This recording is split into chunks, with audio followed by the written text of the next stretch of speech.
Hello friends, मेरा नाम doctor अंकित पोद्दार। मैं एक लैप्रोस्कोपिक सर्जन मुंबई से। तो आज हमारे पिछले वीडियो की तरह हम इस वीडियो में बात करेंगे कि गॉल ब्लैडर स्टोन से क्या क्या दिक्कतें आ सकती है। तो जैसे कि मैंने आपको बताया कि उसके सिम्टम्स क्या क्या होते हैं कि एक तो एक एसिडिटी हो सकता है, एक यहाँ पे पेन हो सकता है, यहाँ पे टेंडरनेस हो सकता है या ब्लॉटिंग वगैरह हो सकता है। पर ये सारे सिम्टम्स हैं। पर गॉल ब्लैडर स्टोन की वजह से बॉडी में किस तरीके की दिक्कत आती है वो हम बात करेंगे।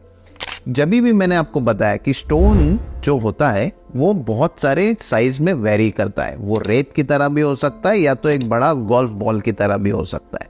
जब ये स्टोन जाके अगर गॉल ब्लैडर की नली में अगर अटक जाते हैं तो जो पित्त जो रहता है वो सूजन पैदा करता है। वो जब सूजन पैदा करता है तो यहाँ पे अपने को पेन होने लग जाता है। वो जो सूजन है वो बाद में पस में भी कन्वर्ट हो सकता है। विद इन 24 आवर्स में अगर ये सारे होने लग जाता है उसे कहते हैं एक्यूट कोलेसिस्टाइटिस, मतलब कि एक्यूट अटैक आ जाता है। बहुत बार कुछ एंटीबायोटिक्स या कुछ ट्रीटमेंट की वजह से ये अटैक शांत भी हो सकता है। पर जैसे कि मैंने आपको बताया कि जिन लोगों में गॉल ब्लैडर स्टोन की वजह से एक बार जिनमें अटैक आ सकता है उनको बार बार अटैक आने के चांसेस होते ही है। तो जिन लोगों में ये बार बार अटैक आते रहते हैं ताकि बीच बीच में उनको सीवियर पेन होने लग जाता है या फिर वोमिटिंग स्टार्ट हो जाती है या पेट में दर्द चालू हो जाता है या ब्लॉटिंग वगैरह होने लग जाती है, उन्हें हम कहते हैं क्रोनिक कोलेसिस्टाइटिस। तो जब भी अगर आप इनमें से कोई भी सिम्टम्स अगर आपको है तो मैं ये आपको सलाह दूंगा कि आप तुरंत अपने नज़दीकी डॉक्टर को जाइए और आगे की जो इन्वेस्टिगेशन है उसके ऊपर ट्रीटमेंट आप ले सकते हैं। इसका एक और तीसरा कॉम्प्लिकेशन भी हो सकता है। जब ये स्टोन अगर पित्त की थैली से निकल के अगर मेन पित्त की थैली में अगर अटक जाता है, जिसे हम कोलोडोकोलिथियासिस भी कहते हैं, तब आपकी बॉडी में जॉन्डिस वगैरह भी होने के संभावना होती है।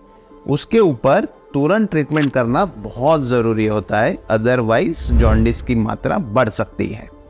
तो ये हो गया है आपका सिम्टम जो पित्त की स्टोन की वजह से कॉम्प्लिकेशन हो सकते हैं। ये जब स्टोन पित्त की नली से अगर और नीचे सटकता है तो ये जाके अटक सकता है स्वादुपिंड में, जिससे एक्यूट पैंक्रेटाइटिस भी हो सकता है।